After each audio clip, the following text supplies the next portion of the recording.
बाकीच्या ज्या गोष्टी तिथं घडल्या त्याच्या प्रत्येकाच्या दोन बाजू आहेत, त्यावर मी भाष्य करणं चुकीचं राहील. मात्र मला एक गोष्ट निश्चित वाईट वाटते की आंदोलन करणं हा सगळ्यांचा अधिकार आहे. आंदोलन केलं पाहिजे, आपल्या हक्कासाठी केलं पाहिजे. मात्र देशाच्या प्रधानमंत्री जे 12 वर्ष देशाची सेवा करतायत त्यांना आई बहिणीच्या नावाने शिव्या देणं, अपशब्द वापरणं, हे जरा अतिरेक किंवा अति झालं. अतिरेक म्हणजे मी अतिरेक कोणाला म्हणत नाही, जे काही कोणी म्हटलं असेल तुम्ही परत माझा शब्द घुमवतात. म्हणजे ज्या पद्धतीने प्रधानमंत्र्यांना खालच्या पातळीवर शिव्या दिल्या गेल्या, ज्या पद्धतीने प्रधानमंत्र्यांच्या बाबतीत पोस्टर बनवले गेले, हे मला योग्य वाटलं नाही. आंदोलन सरकारविरोधात करा, तुमची भूमिका असली पाहिजे. तुम्ही सरकारला वाटेल ते बोला. व्यक्तिगत एखाद्या व्यक्तीचं आई आज या धर्तीवर नाही, तिच्याबद्दल अपशब्द वापर हे लोकतांत्रिक प्रक्रियेसाठी घातक आहे. हे घातक आहे. 12 वर्ष आज देश चालवणारा माणूस, त्यांनी रात्रंदिवस मेहनत केली.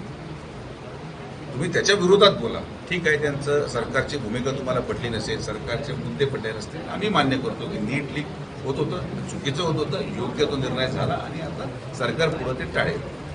पण अशा प्रकारे आपल्या देशाचं नेतृत्व करणाऱ्या माणसाला खालच्या पातळीवर कोणी बोट दाखवत आहे, हे या गोष्टीचा मी आवर्जून निषेध करतो की हे नव्हतं झालं पाहिजे. महाराष्ट्रात झालं, मुंबईला झालं, ठाकरे पण बोलतात, एक राजकीय म्हणून कसं वाटतं त्यावर आता ऑलरेडी फडणवीस साहेबांनी उत्तर दिलेलं आहे की त्यांना कुठंही जुन्या कालावधीमध्ये कुठलाही आनंद साजरा करायला मिळाला नाही. या निमित्ताने त्यांना आनंद साजरा करायची संधी मिळाली.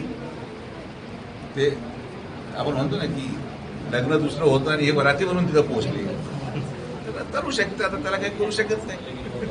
शब्द ज्या कारणास्तव पतविक्रेत्यांवर बंदी घालण्याचा निर्णय घेतला, मोठ्या प्रमाणामध्ये गुन्हेगारांची या पतविक्रेत्यांमध्ये घुसखोरी झाली आणि आता तुम्ही जो हॉकर झोनचा निर्णय घेताय, तिथंच सगळे पतविक्रेते गोळा होतील आणि तिथंच धंदा करतील. आता त्या ठिकाणी पण हेच लोक तिथं जमा होणार, तर त्याबद्दल कसं त्यांना नियमावली बाहेर येऊ द्या. तुम्हाला जे तुमच्या भावना आहेत त्याच माझ्या भावना आहेत. तुम्ही पत्रकार आहेत, ग्रामस्थ पण आहात. जेवढी काळजी तुम्हाला तुमच्या परिवाराची, त्यापेक्षा जास्त काळजी मला तुमच्या परिवाराची आहे. तर जे नियमावली बनेल हे पूर्णपणे वॉटर टाईट राहणार.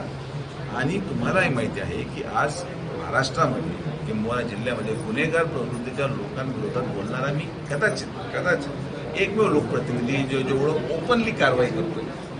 कारण की आपण ना त्यांच्या हप्त्याला बळी पडलेलो आहे, ना आपण कोणाला घाबरतो. जनता ही सर्वोपरी आहे, जनतेसाठी आपण काम करतो. तुम्हाला आलेल्या नियमावलीमध्ये कुठल्याही प्रकारे गुन्हेगारीला यामध्ये वाव मिळेल अशा प्रकारे तुम्हाला कुठलाही नियम दिसणार नाही.